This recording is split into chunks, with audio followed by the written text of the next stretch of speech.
Creo que es un momento de confesión, hermanos. Si ustedes supieran lo difícil que es para mí siquiera iniciar la conversación que quiero tener con ustedes esta mañana, quizá no lo creerían. Hace un par de semanas comenzamos una nueva serie que habla acerca de la grandeza de Dios. Y comenzamos abriendo el escenario para mostrar la gloria de Dios. Y nos sorprendió reconocer algunos aspectos que quizá habíamos olvidado con respecto a lo que significa no robarse la gloria de Dios ni adjudicársela a uno mismo. Este siguiente mensaje no es tan sencillo como el otro. Porque si no somos cuidadosos, vamos a tratar otro de los atributos maravillosos de Dios con la ligereza, con la liviandad del caso, que simplemente va a ser una conversación y una lectura bíblica más, y saliendo por estas puertas de este lugar se nos va a olvidar todo. Por eso les digo, confieso ante ustedes que me siento indigno, siquiera de traer a colación el tema que nos compete hoy. Quiero limitarme a leer mucho de lo que voy a hablar porque realmente yo todavía estoy procesando mucho de esto. Y lo hago porque yo no quiero que ustedes cometan el mismo error que yo he cometido muchas veces, de hablar del tema de la santidad de Dios y continuar viviendo la vida que vivimos de la misma manera que hemos vivido hasta ahora. Porque después de lo que leamos en su palabra, Dios nos va a retar a nosotros y nos va a hacer responsables de cómo reaccionamos y cómo respondemos a ella. Por eso quiero que presten mucha atención. Hoy no tiene notas para seguir. Hoy no tiene una presentación espectacular en PowerPoint ni nada. Hoy solamente tiene su Biblia. Hoy solamente estamos aquí para escuchar de nuestro Dios. Déjenme hacerle esta pregunta. Cuando usted oye de la palabra santidad, ¿qué es lo primero que viene a su mente? ¿Qué cosas llenan su memoria al hablar de algo que es santo o al hablar de la santidad de Dios? A lo mejor usted se imagina batas largas, sandalias, barba. Se imagina un rostro demacrado, ojos hundidos. Una persona que se la ha pasado ayunando toda la semana. O quizás orando toda la noche. A lo mejor alguien que se levanta a las 4 de la mañana y tiene ese encuentro personal con Dios todos los días. ¿Qué viene a su mente cuando escucha la palabra santo, santidad? A lo mejor una persona que es pulcra, uñas limpias, pelo bien cortado, pantalones sin rotura, autoflagelación, autohumillación, monjes en el desierto. ¿Qué viene a su mente? Imágenes colocadas en los templos.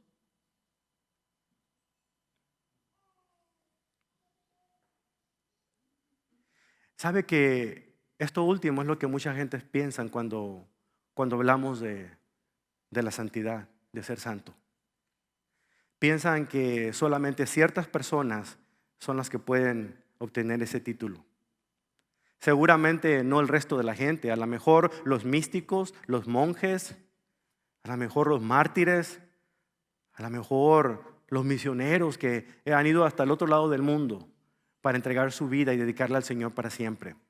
Pero no el resto de nosotros. Nosotros somos gente común. Eso no aplica a nosotros, podemos pensar.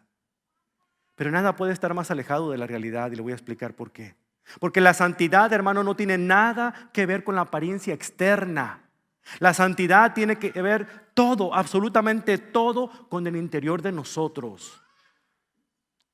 Un teólogo del siglo XIX llamado John Brown dijo: la santidad no consiste en especulaciones místicas, en fervores entusiastas, en austeridades incontroladas.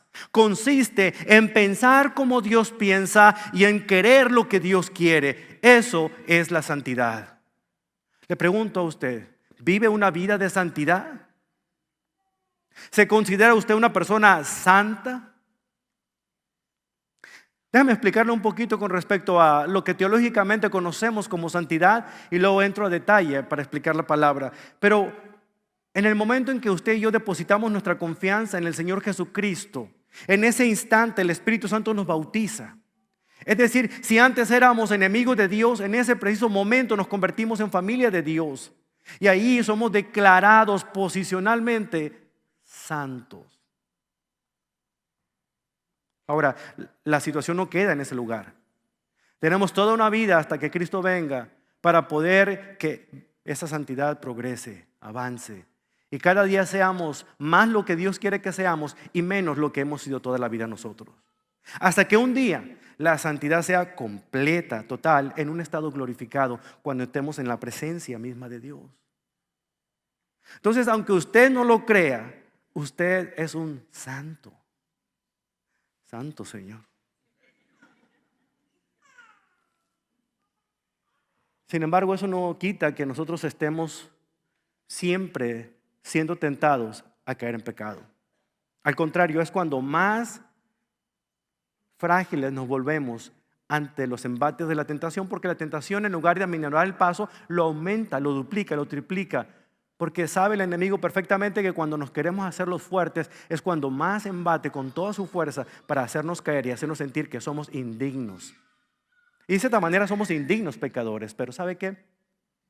El Señor nos considera santos porque a través de lo que Cristo hizo en la cruz del Calvario y de la resurrección que hizo corporalmente una vez que estaba muerto, cuando depositamos nuestra confianza solamente en Cristo, en ese momento posicionalmente el Señor nos ve santos. Santos. Por eso la idea central de este mensaje es la siguiente: la santidad de Dios es una verdad transformadora y es un tema que bien merece la pena estudiarlo. Sin embargo, tanto en la iglesia como en la sociedad en la que nosotros vivimos, está muy de moda preferir a un Dios con D minúscula, a un Dios que sea más predecible, a un Dios que no sea tan misterioso. Queremos a un Dios que nos haga sentir cómodos, que nos diga que todo va a estar bien, que la situación va a mejorar. No queremos a un Dios que nos haga de que estemos temblando con incertidumbre de qué va a pasar el día de mañana. Ese Dios no lo queremos. Queremos un Dios un poquito más santo que los demás humanos, pero no tan santo para sentirnos incómodos. Pero esta es una forma absurda de pensar. Y pocos escritores he conocido que comunican el tema de la santidad con tanta claridad y profundidad como A.W. Tozer. El libro más importante de Tozer para mí se llama El conocimiento del Dios Santo. Y es un libro que debe estar en su biblioteca. En ese libro en particular, él habla increíblemente como nadie acerca de la santidad. Pero déjeme decirle algo. La manera en que él lo dice pareciera que lo está escribiendo el día de hoy. Tome nota que él lo escribió en 1961. Escuche. La sacudida moral que sufrimos por causa de nuestra fuerte repulsión a la exaltada voluntad de los cielos nos ha dejado a todos con un trauma permanente que afecta a todas las partes de nuestra propia naturaleza. Hay enfermedad tanto en nosotros mismos como en nuestro medio ambiente. Mientras no nos hayamos visto nosotros tal como Dios nos ve, es probable que no nos sintamos tan perturbados por las condiciones que nos rodean. Siempre y cuando esas condiciones no amenacen nuestra cómoda manera de vivir. Escuche. Hemos aprendido a convivir con la impureza, con la falta de santidad tanto tiempo que hemos llegado a mirarla como la cosa más natural y esperada del mundo. ¿Se da cuenta? Desearíamos que nuestra manera de pensar hubiese cambiado de 1961, cuando estas palabras se escribieron por primera vez, al tiempo en el que nosotros nos vivimos en este instante. Pero con tristeza puedo decirles una cosa: vamos de mal en peor, tristemente. El concepto que tenemos de Dios es muy diferente al concepto que tenían en el siglo pasado acerca de Dios. Y las nuevas generaciones que están creciendo en este momento, sus hijos y sus nietos, tendrán un concepto tan devaluado de Dios, quizá peor que el que nosotros tengamos, si no hacemos algo el día de hoy. No exagero si les digo lo siguiente, hermanos. La iglesia de este tiempo se distingue más por su indiferencia, por el compromiso poco entusiasta, incluso por la vida inmoral de sus miembros, inclusive de muchos de sus líderes. Más que por la santidad que debiera caracterizar al pueblo de Dios. Y hasta que nosotros no tratemos con el pecado como Dios quiere que lo tratemos, que tratemos con el pecado que hay en medio de nuestra congregación, en lugar de que le prestemos oídos sordos, en lugar de que nos crucemos de brazos y miremos para el otro lado, hasta que no tratemos con el pecado que hay en medio de la congregación como la que nosotros formamos, el Espíritu de Dios que está en este lugar estará apagado. Se hará a un lado. No se va. Simple y sencillamente. Que lo que pasa es que cuando alguien quiere manejar el coche que usted tiene manejando, usted prefiere darle el volante, ¿verdad? El Espíritu Santo dice, ¿sabes qué? ¿Quieres tú manejar tu vida? Manéjala pues. Debemos tener cuidado. Ahora entendemos por qué en nuestras vidas, en lugar de ser vidas de triunfo, son vidas de fracasos. En lugar de nosotros querer aspirar a algo más en nuestro caminar espiritual, tal pareciera que vamos retrocediendo cada vez más. Vivimos de apariencias. Estamos practicando la iglesita, la religión, pero no estamos aquí para recibir una verdadera transformación. ¿Y sabe usted la fundamental razón por esto? Porque no hemos tomado en serio la santidad de Dios.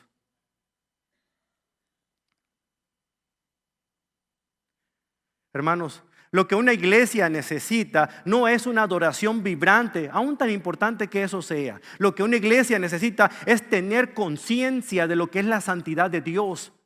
El avivamiento que tanto anhelamos que haya en la congregación no va a ocurrir por los eventos masivos que tengamos evangelísticos. No va a ocurrir por grandes grupos que vengan acá a cantar la manera como a nosotros nos gusta.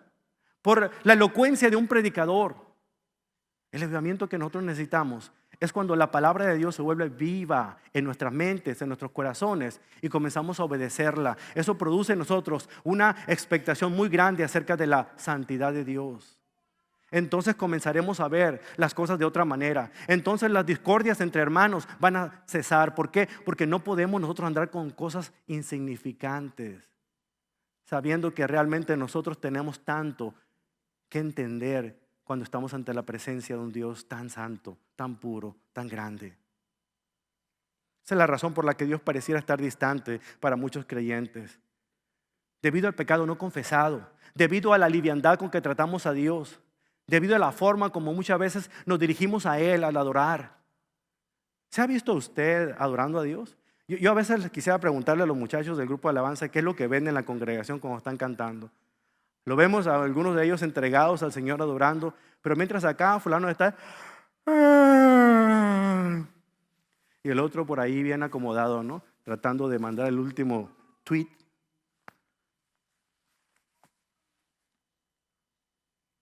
Es el único momento toda la semana en el que como pueblo de Dios venimos juntos para estar ante la presencia misma del Creador del cielo y de la tierra. ¿Y con qué actitud venimos? ¿Cuál es lo que nos motiva a estar aquí? Porque cuando vemos en las páginas de la Biblia que Dios se hacía presente en su pueblo, las personas que contemplaban la hermosura de la santidad de Dios no podían volver a ser los mismos. ¿Y qué pasa con nosotros? Es que no le hemos logrado comprender lo que significa la santidad de Dios. Tal como lo vamos a aprender en este estudio, nuestro Dios quiere revelarnos la hermosura de su santidad con un propósito. ¿Sabe cuál es? Revelarnos la fealdad de nuestra propia pecaminosidad. Es que no hay de otra, hermanos. Cuando vemos a un Dios santo, la reacción principal es reconocer que nosotros no estamos en el mismo nivel que Él. Y eso debe llenarnos de dolor, de vergüenza y de buscar más de esa presencia sanadora de Dios. La buena noticia es que Dios nos motiva a nosotros a consagrarnos para ser santos como Él es santo.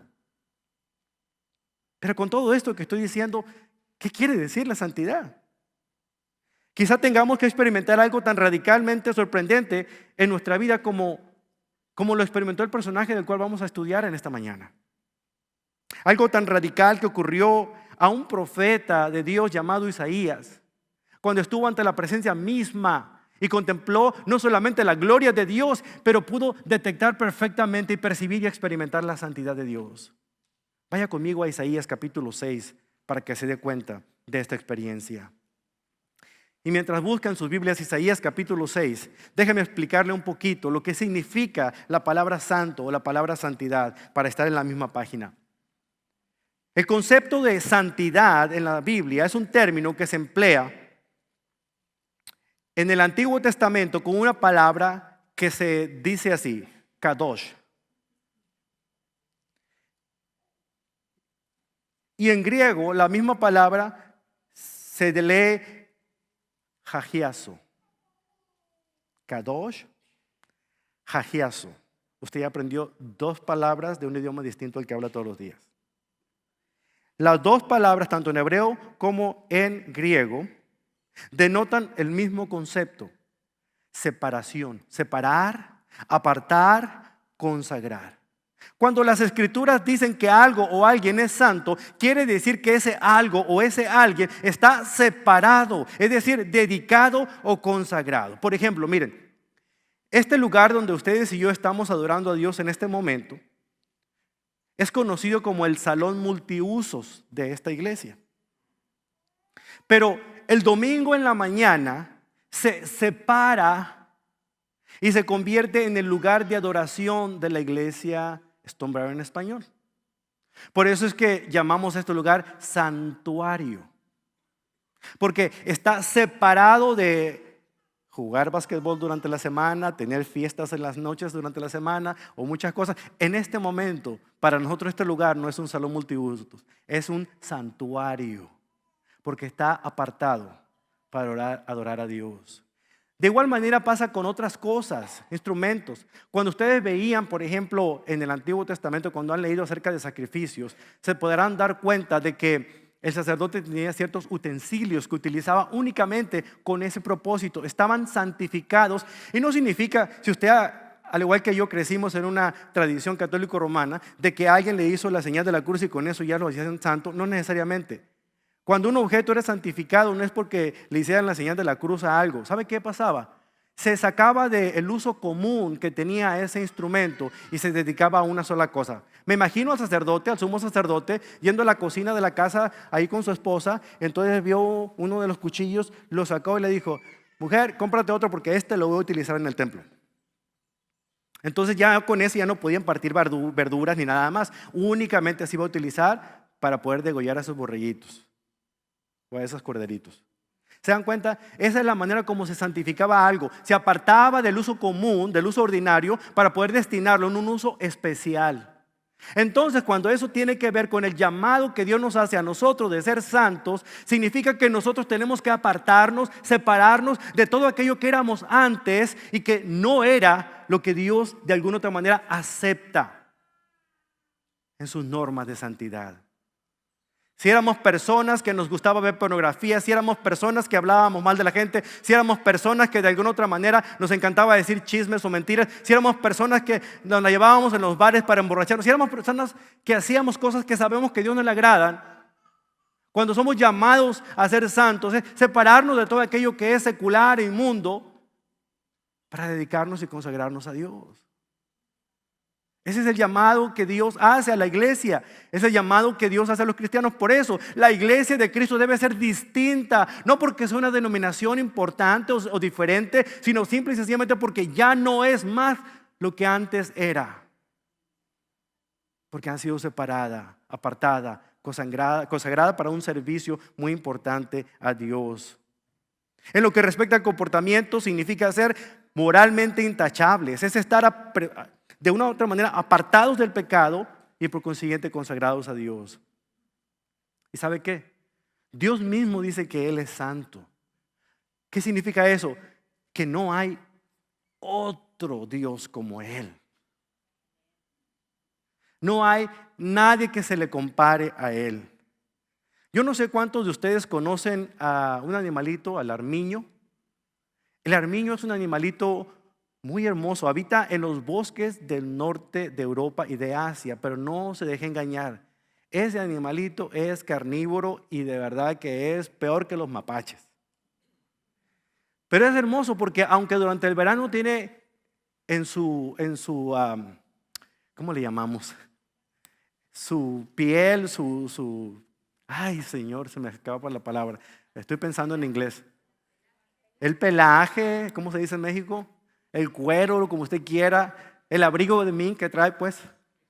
Durante el verano tiene varias tonalidades, pero en el invierno todo su pelo cambia y se vuelve tan blanco como la nieve.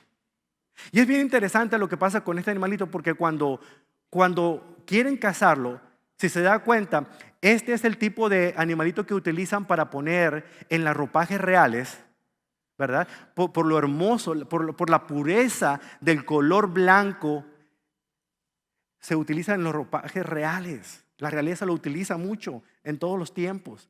O sea que tienen que sacrificar mucho de estos animalitos para poder que llenen una capa como la que usan los reyes. Pero déjame explicarles algo característico. Para poder cazarlos, aprovechan los cazadores esa naturaleza característica de estos animalitos que es única en ellos.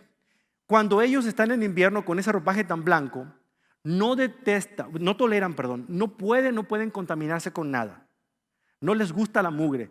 Cuidan de no mancharse su ropaje. ¿Y qué hacen los cazadores? Van a donde ellos están, generalmente es una cueva que está en un árbol viejo, en una roca, y ponen mugre, ponen tierra en la entrada y adentro. Cuando sueltan los perros para que persigan a estos animalitos, el animalito sale asustado queriendo meterse en su madriguera, pero no puede entrar porque hay mugre y no quiere mancharse. Prefiere ser atrapado por los cazadores porque de alguna otra manera considera que esa pureza que tiene, esa blancura que tiene en su pelaje es tan valiosa que prefiere ser entregado a los cazadores antes que ensuciarse un poco. Qué enseñanza tan grande. ¿Sabe usted que una de las características fundamentales de nuestro Dios es su santidad? Y la santidad de Dios significa de que Él no hay ni siquiera sombra, ni siquiera mancha, ni siquiera la idea de que algo esté corrompiendo la santidad de Dios. Y Dios dice, quiero que seas santo como yo soy santo. ¿Se da cuenta entonces cómo eso nos pone a nosotros? O sea, podemos pretender nosotros llevar una vida decente, bien, pero hasta este animalito, el armiño, nos lleva de la delantera, ¿cierto? Isaías se sintió de la misma manera ante la presencia maravillosa de Dios. Cuando tuvo una visión increíble de la grandeza de Dios en ese lugar, ya sea que físicamente fuera el templo de Salomón o realmente fue una visión del templo celestial, la Nueva Jerusalén. Cualquiera que sea el caso, Isaías tuvo un vislumbre de la santidad de Dios. Y es maravilloso poder aprender de las cosas que él vivió. 3 cosas vamos a aprender de este hombre. Primeramente, lo que él vio, lo que nos muestra a nosotros un aspecto muy importante en lo que se refiere a la impresión que se llevó Isaías, lo que él vio. Segundo lugar, vamos a ver la introspección que él tuvo. Una vez que contempló la santidad de Dios, cómo se inspeccionó a sí mismo. Él se vio a sí mismo. Y en tercer lugar, la visión que tuvo, es decir, él vio la necesidad con más claridad. Vaya a Isaías capítulo 6, versículo 1, para entender un poco más de esta experiencia que tuvo este hombre. Isaías capítulo 6, versículo 1, comienza diciéndonos algo muy importante.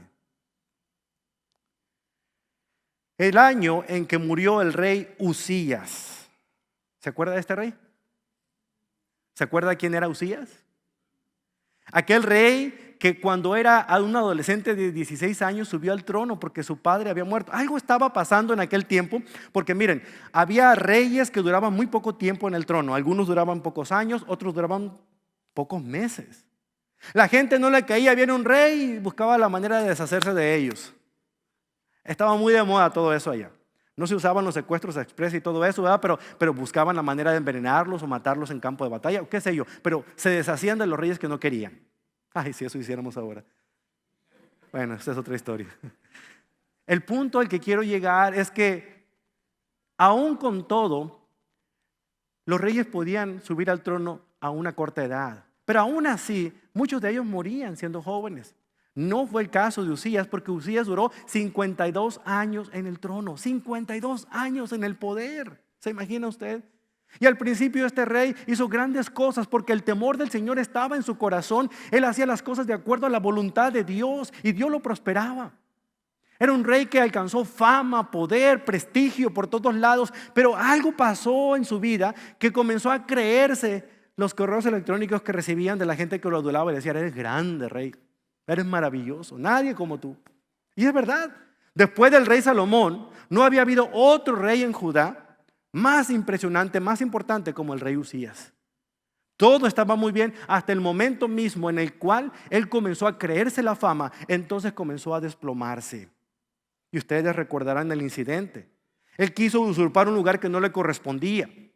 Él quiso utilizar un papel que no era para él. Dios había marcado el orden específico de cómo quería su adoración. Y este hombre quiso ser el que dirigiera la adoración de Dios. Le correspondía únicamente a los sacerdotes del templo. Entró al templo del Señor, tomó el incensario y comenzó a quemar incienso. Únicamente los sacerdotes eran los responsables de hacer eso, nadie más. Dios toma en serio su adoración. Recuerde esto la siguiente vez que usted venga a la casa de Dios a adorarle a Él. Dios toma en serio la adoración. Usías, puedo imaginarme, no estaba buscando adorar a Dios.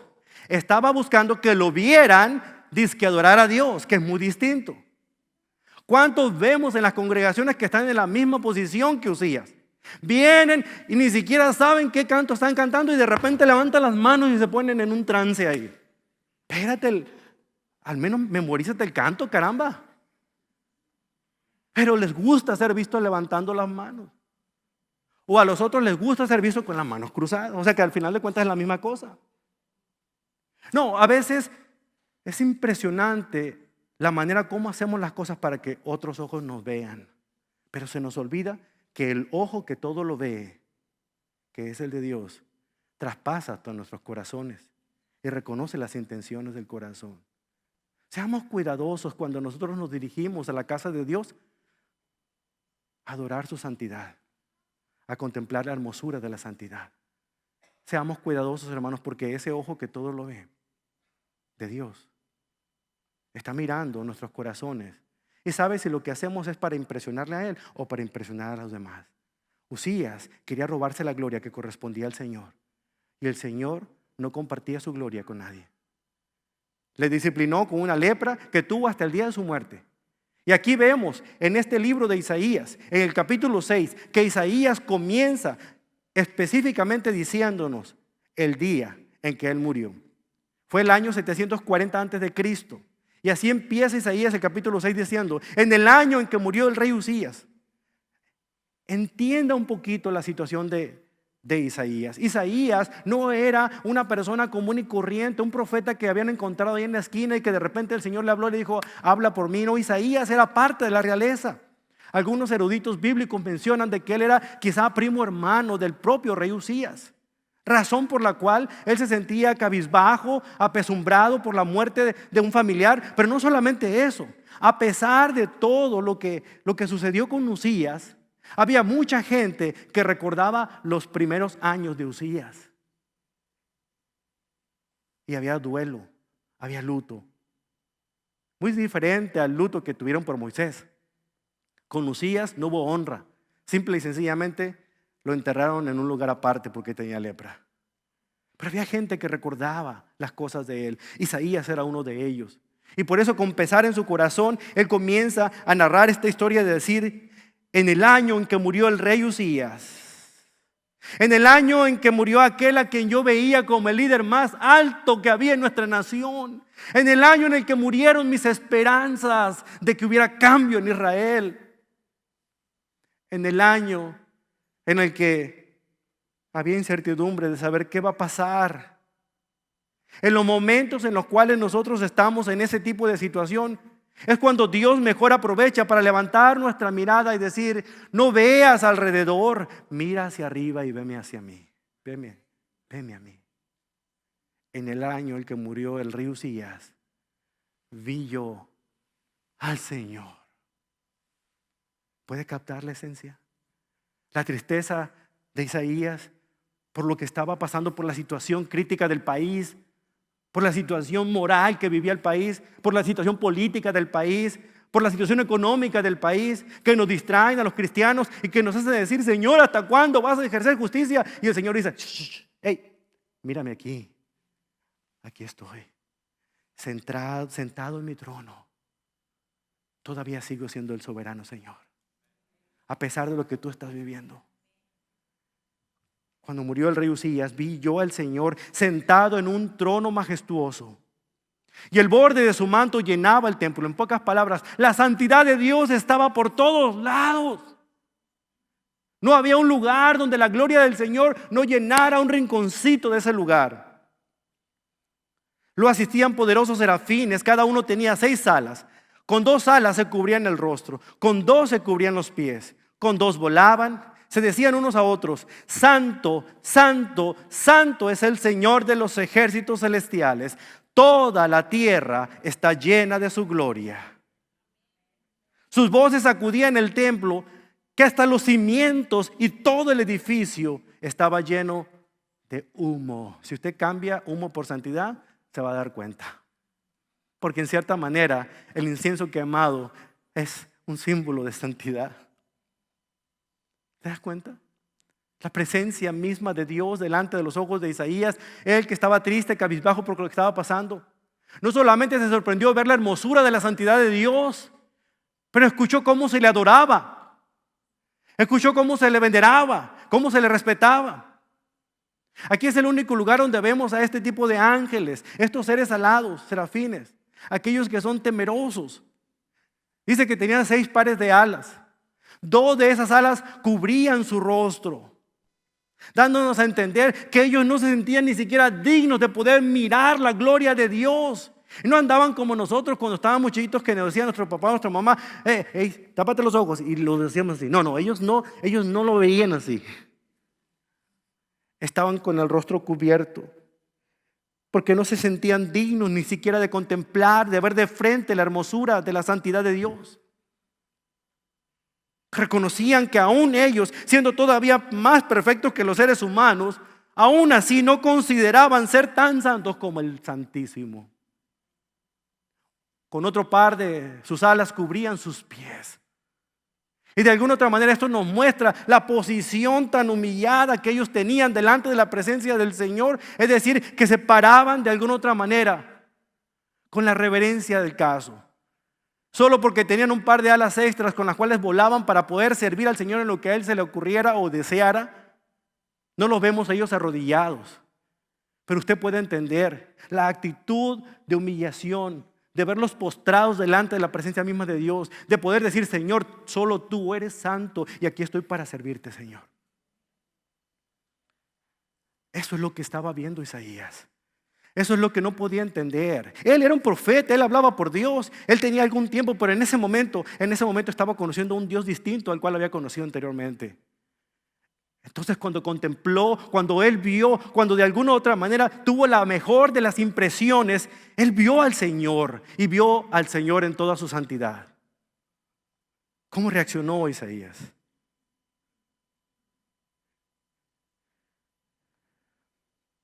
Entonces dije, versículo 5, todo se ha acabado para mí.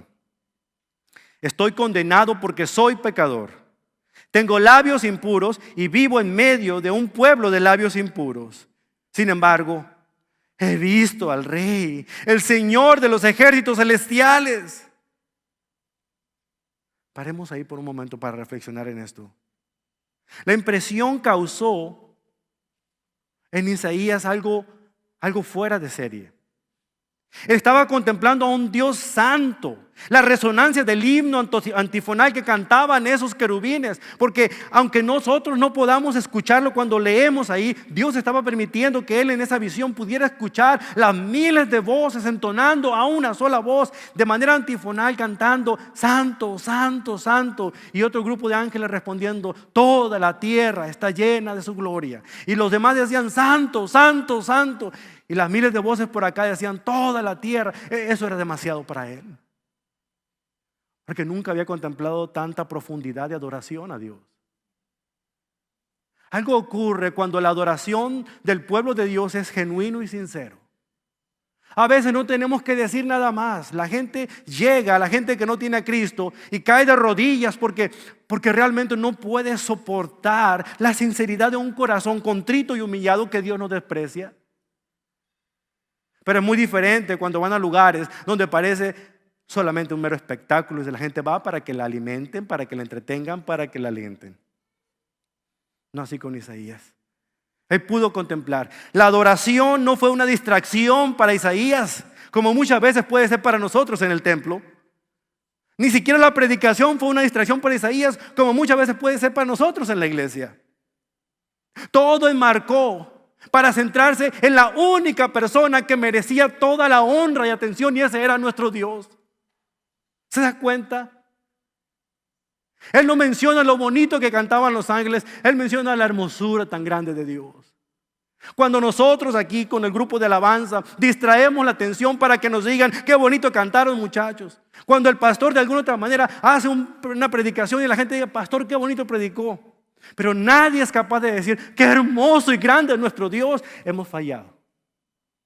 Porque la única responsabilidad nuestra, domingo tras domingo, es poder apuntar al único que merece honra, gloria y atención. Y ese es nuestro Dios. De igual manera, cada uno de nosotros no viene aquí para estar mirando a quién lo entretiene o cómo estuvo el culto. Uno viene aquí para poder contemplar la hermosura de la santidad de Dios, y todo lo demás debe servirnos para eso. Y si usted se deja distraer, usted tiene que hacer un chequeo de corazón. Hablar de la santidad de Dios no es una palabra bonita que se oye bien en un canto o en una lectura bíblica. Hablar de la santidad de Dios es hablar de transformación. Y eso es lo que estaba experimentando aquí Isaías, cuando dice que pudo ver esa santidad y no pudo soportarlo más, porque reconoció. La santidad de Dios le permitió ver su propia impureza, pecaminosidad, y expresó estas palabras: ¡ay de mí! De donde yo soy, allá en México, diríamos: ¡ay, nanita, ya me petateé! Ya me cayó el chahuixcle. En otras palabras, ¿qué va a pasar conmigo? Yo no puedo soportar tan santidad. ¿Significa que ya voy a morir? Porque yo soy impuro. Yo soy profano. Yo soy un mal hablado. Alguien dijo realmente que las palabras sucias salen no de una boca sucia, sino de un corazón sucio. La Biblia lo dice de otra manera: de la abundancia del corazón habla la boca. Si usted de lo que cuesta chistes colorados o dice malas palabras, no se tape la boca diciendo: ay, hermano, se me salió. No, hermano, desbordó. Porque de la abundancia del corazón habla la boca. Isaías se sintió en esa situación. Él dice: yo soy un mal hablado, mis palabras a veces son profanas. ¿Qué va a pasar conmigo? Y justo en el momento de más necesidad, justo en el momento de confesar cuál era su pecado, el Señor tenía la solución y respondió a la petición de Isaías: Señor, ayúdame, Señor, yo soy pecador. Y mi pecado es digo malas palabras. Y en ese momento vemos en esta escena maravillosa que uno de los serafines que tenía esas 6 pares de alas, esos 3 pares de alas, voló desde el lugar donde estaba el incensario, tomó un carbón encendido, voló hasta Isaías y puso el carbón encendido en sus labios. Aquí está, tu pecado ha sido perdonado. Estás purificado. Aquí vemos la otra función de los serafines. Una era la alabanza celestial. La segunda era la purificación celestial. Cuando confesamos nuestros pecados, cuando de corazón le decimos al Señor, perdóname por este y tal pecado, el Señor es fiel y justo para perdonarnos cuando con un corazón arrepentido vamos a Él para pedir y buscar su perdón, como lo hizo con Isaías. En ese momento Él reconoce, Él hace una introspección, Él se mira a sí mismo, Él se da cuenta de su condición, Él confiesa al Señor y dice, Señor, yo no puedo soportar eso, yo no soy como tú. Y el Señor dice, ahora sí, ¿ves este carbón? Se te han tocado los labios, tu culpa ha sido quitada y tus pecados han sido perdonados. Querido hermano, hermana, antes de que podamos mirar a otros, debemos mirarnos a nosotros mismos. Antes de que pronunciemos el ay de ustedes que andan haciendo tal cosas, debemos decirnos a nosotros, ay de mí que yo ando haciendo tal cosa. La convicción de Isaías le llevó a dar una confesión. Y la confesión de Isaías trajo limpieza, la limpieza que él tanto necesitaba, como dice el 1 de Juan 1:9. Al igual que Isaías, muchos de los grandes héroes de la fe se vieron en la misma situación como pecadores y se humillaron delante de Dios. ¿Y usted cuándo se va a humillar? ¿Cuándo va a poder levantarse delante de la presencia del Señor y decirle, Señor, no puedo más, este es mi pecado, Señor, perdóname? Pero su orgullo a veces no lo deja. Sale por esas puertas peor que como llegó, porque escuchó palabra y no hizo absolutamente nada por obedecerla. Entendemos ahora por qué estamos como estamos. Entendemos ahora por qué el poder pareciera más debilidad que poder de esta iglesia. Porque no hemos lidiado con el pecado que hay entre nosotros todavía. Pero no me malentienda. No se trata de venir aquí al frente y confesar los pecados de cada quien. Se trata de cada uno de nosotros de encargarnos de nuestro propio pecado delante del Señor. Y después, cuando eso afecte a alguien más, hacer lo que dice Mateo 18, ir a esa persona, pedir perdón y ponerme a cuentas con él o ella. Entonces comenzaremos a escuchar el ruido de ese carbón encendido que se coloca en nuestros labios para limpiarnos. Cuando nosotros podemos tener de alguna u otra manera esa impresión de Dios, de la santidad, cuando lo vemos a Él, es cuando podemos vernos hacia adentro de nosotros mismos y hay una introspección. Es entonces cuando esas cosas ocurren que nosotros podemos tener una visión más grande del plan y el panorama de Dios aquí en la tierra. El versículo 8 dice, después oí que el Señor preguntaba, ¿a quién enviaré? ¿A quién enviaré como mensajero a este pueblo? ¿Quién irá por nosotros? Isaías dijo, ¿qué puedo contestar, Señor? ¿Quién puede soportar ver tanta santidad? Sobre todo cuando me puedo ver ahora tal como tú me ves, sin embargo, hay suciedad en mi vida. Y todavía, Señor, te dignas a invitarme porque yo no veo a nadie más aquí, Señor, más que a mí. Tú quieres que alguien vaya a decirle a este pueblo lo que tú quieres decirle, Señor. Yo voy, envíame a mí. No estoy al 100% convencido de esto que les voy a decir, pero cada día lo creo más. La única explicación por la cual nosotros no estamos yendo al pueblo a decirle es porque no hemos visto nuestra propia condición pecaminosa en la que estamos. Y la razón por la que no hemos visto nuestra condición pecaminosa en la que estamos es porque no hemos entendido lo que significa la santidad de Dios. Porque la única secuencia lógica cuando uno contempla la santidad de Dios es caer humillado y pedir perdón por esos pecados. Y la única manera de demostrar nuestro arrepentimiento al Señor es siendo obedientes y haciendo lo que Él dejó bien estipulado en Mateo 28. De ir por todo el mundo y hacer discípulos de todas las naciones, bautizándolas y enseñando a obedecer todas las cosas. ¿Se da cuenta de la importancia de entender y comprender la santidad de Dios? No es un tema teológico o de discusión. No es solamente hablar de qué es santidad y qué no es santidad. Se trata de qué voy a hacer yo cuando estoy aquí ante la presencia del Señor y todavía mi corazón no se conmueve de ver semejante santidad. Nosotros como líderes en esta congregación tenemos que trabajar mucho más duro para acordarnos de este tipo de aspectos y recordarnos unos a otros que no estamos aquí para que nos vea nadie. Estamos aquí para mostrar a Dios. Nosotros como congregación tenemos que darnos cuenta que domingo tras domingo, semana tras semana, cada vez que abrimos su palabra, nosotros tenemos que vernos ahí. Y en lugar de pensar en fulano, en mangano, en perengano, debo pensar en mí. ¿Qué me quieres decir a mí, Señor? Y el Espíritu Santo en ese instante responderá y va a sacar algún pecado, porque Él es un buen iluminador y realmente ilumina en nuestra mente lo que debemos confesar. Pero una vez que confesemos nuestros pecados, entonces prepárese, porque sus ojos estarán listos para contemplar la visión maravillosa de Dios, de lo que Él ha querido hacer desde el principio. Restaurar y salvar lo que se ha perdido. No hay nada en el mundo que más le preocupe y le interese al Señor que ver a aquellos que no están con Él, que sean parte de su familia. Sí, al Señor no le interesa que la nación sea más grande y poderosa.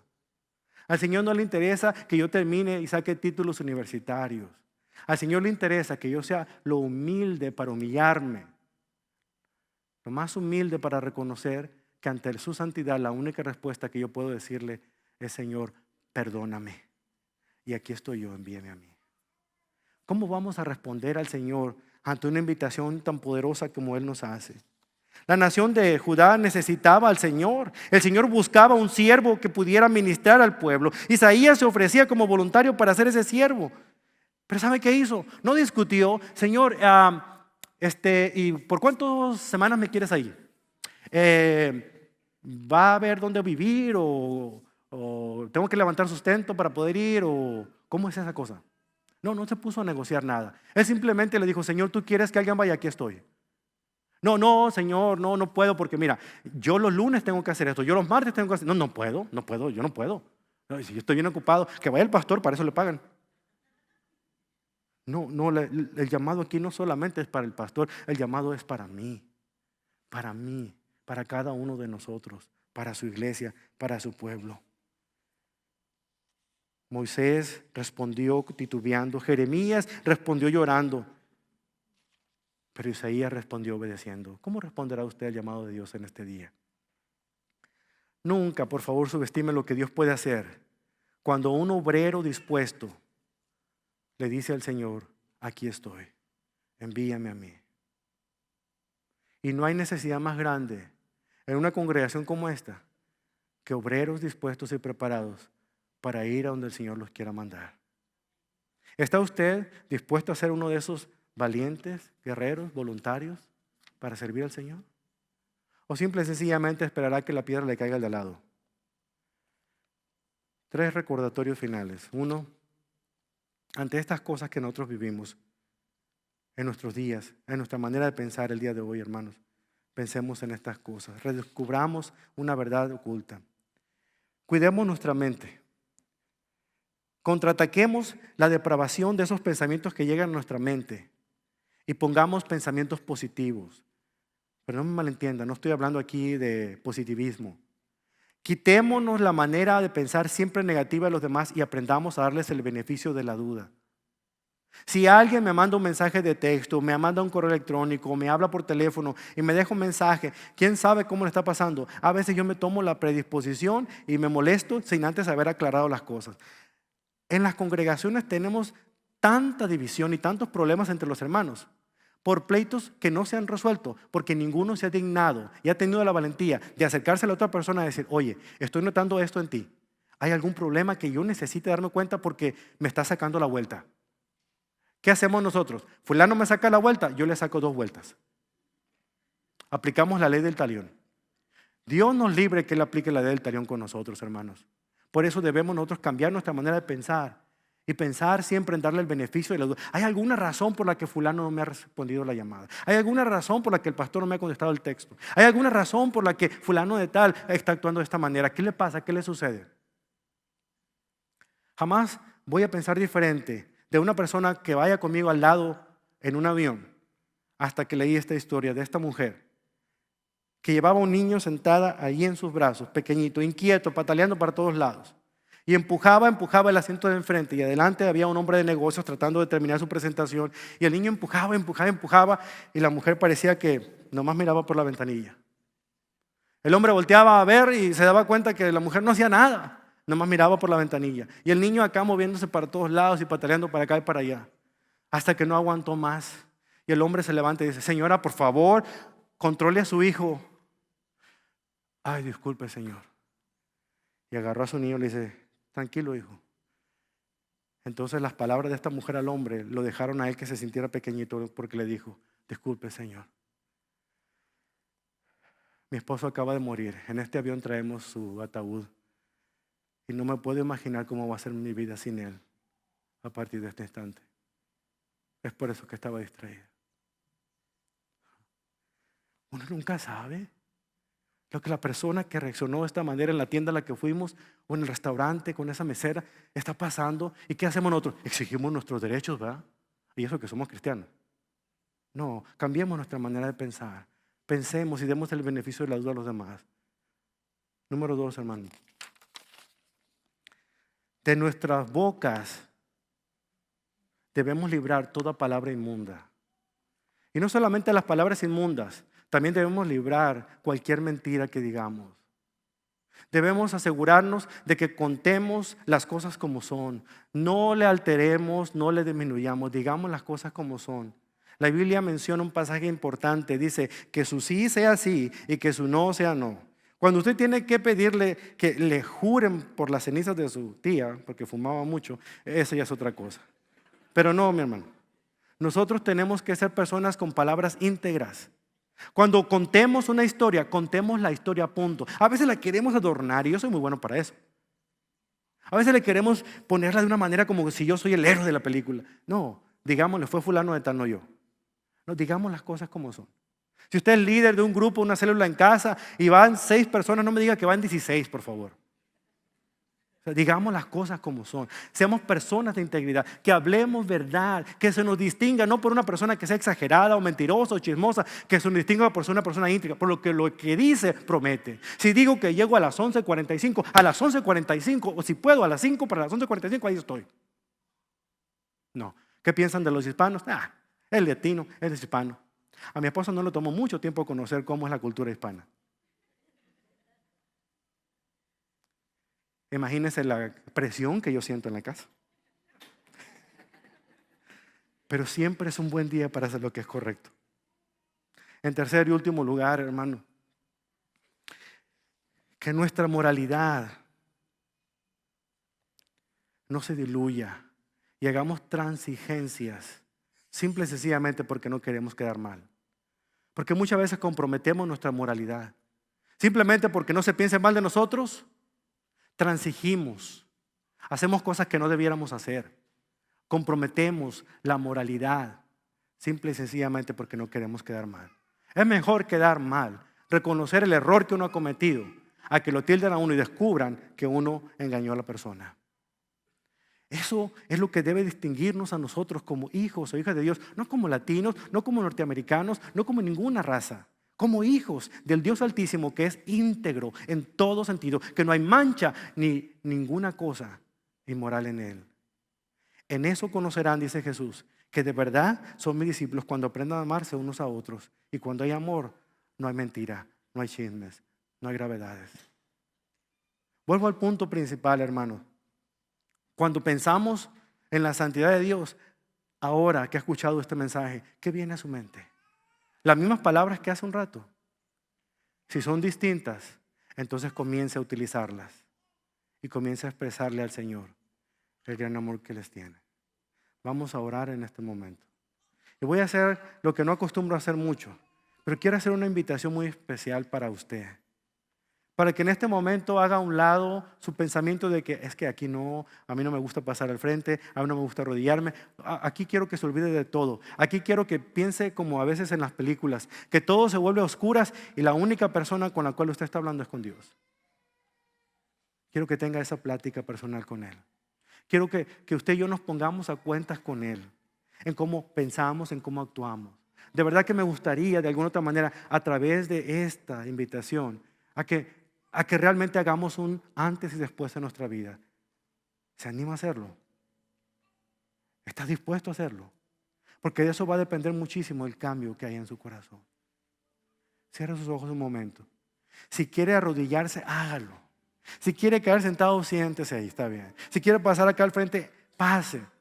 Pero en este momento busquemos ese encuentro, esa reconciliación con nuestro Dios ante las cosas que nosotros sabemos y que el Espíritu en este momento está martillando. Cierre sus ojos. Cierre sus ojos un momento. A lo mejor usted es de las personas que hace mucho que no adora como antes adoraba y añora adorar a Dios como al principio, cuando recién le compartieron del Evangelio. Pero ya se siente desanimado, la gente le ha fallado. Viene aquí a la congregación y usted mejor ni quisiera venir. Yo quiero que en este momento usted le deje esas cosas al Señor. En este momento no se trata de fulano, mangano, en este momento se trata de Dios, de usted nada más. De lo que usted necesita decirle al Señor en este instante. A lo mejor usted ha caído en pecado, usted de alguna otra manera ha fallado en su matrimonio, ha fallado en su familia. ¿Sabe qué? Tiene que hacer a un lado cualquier cosa. Tiene que pedirle perdón al Señor, que el Señor sane, restaure ese corazón suyo. Quizá usted vive preocupado porque depende de su trabajo y va a perder su trabajo y situaciones que pasan con su jefe, con sus compañeros y tiene celos de su compañero que le dieron el puesto que usted tenía. No sé qué cosas usted está pasando. Lo único que le digo es que nada de eso tiene importancia cuando estamos delante de la presencia de un Dios tan grande y maravilloso como el que tenemos. Ese es el Dios que fue capaz de enviar a su único hijo, aquel que no tuvo un solo pecado, y llevó mi pecado y el suyo en esa cruz. Ese es el Dios que fue capaz de desprenderse de lo más querido, lo más preciado. Que fue capaz de ensuciarse su manto, si usted quiere, de embarrarse con la pecaminosidad sin haber sido contagiado por ella únicamente, porque sabía que era la única manera que, pudiendo entregarse a sí mismo como el armiño, podía entonces preservar su santidad y su integridad. De ser un Dios que ama, de ser un Dios que es justo, pero también de ser un Dios que es santo. ¿Sabe? Dios es santo. 3 veces santo, dijeron los serafines. 3 veces santo. No dijo que era 3 veces fiel, no dijo que era 3 veces bueno, dijo 3 veces santo. Cuando la Biblia repita tantas veces, está haciendo un énfasis, porque Dios es santo, es súper santo, es súper santísimo.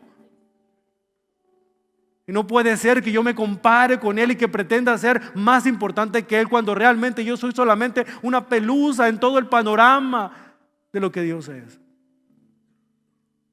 Debemos humillarnos delante del Señor, hermano. Hasta que no nos humillemos, confesemos nuestro pecado, reconozcamos cuál es nuestra condición. Es en ese momento que el Señor hará que sus siervos, los ángeles, vengan y limpien ese corazón. Literalmente su Espíritu Santo. Entonces podremos abrir los ojos y ver con claridad lo que Dios está haciendo en medio de nosotros. Dígale al Señor, dígale lo que usted está sintiendo. Exprésele a Él lo que hay en su corazón. Bendito Dios. Nosotros no podemos entender ni comprender lo que Isaías pudo haber sentido en ese instante, pero sí me puedo imaginar, Señor, lo que significa, Padre, estar ante un ser limpio y de repente ver la impureza que yo tengo. No, Señor, yo ya no puedo levantar mi mirada y tratar de buscarlo en el techo de este edificio, en el cielo, sin poder pensar, Señor, que la visión de Isaías es una visión que mueve la acción. No solamente contempló la hermosura de su santidad, sino que pudo ver la fealdad de su propia pecaminosidad. Entonces pudo darse cuenta de que Él necesitaba toda la ayuda necesaria.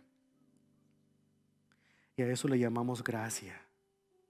Porque estando en nuestra condición, sin poder ser ayudados, usted decide, Señor, acercarse a nosotros para tocarnos, para quitar nuestra impureza, para declararnos santos y santificados, para hacer que nuestras vidas puedan progresar en santidad hasta que un día, Señor, cuando Cristo venga, podamos ser glorificados en esa santidad. Pero mientras estamos aquí en la tierra, Señor, necesitamos todos los días pedir que su Espíritu Santo nos gobierne. Dirija nuestros pasos, porque nuestra pecaminosidad nos lleva a la tendencia equivocada, a irnos por otro lado. Padre, aquí estamos, Señor, perdónenos.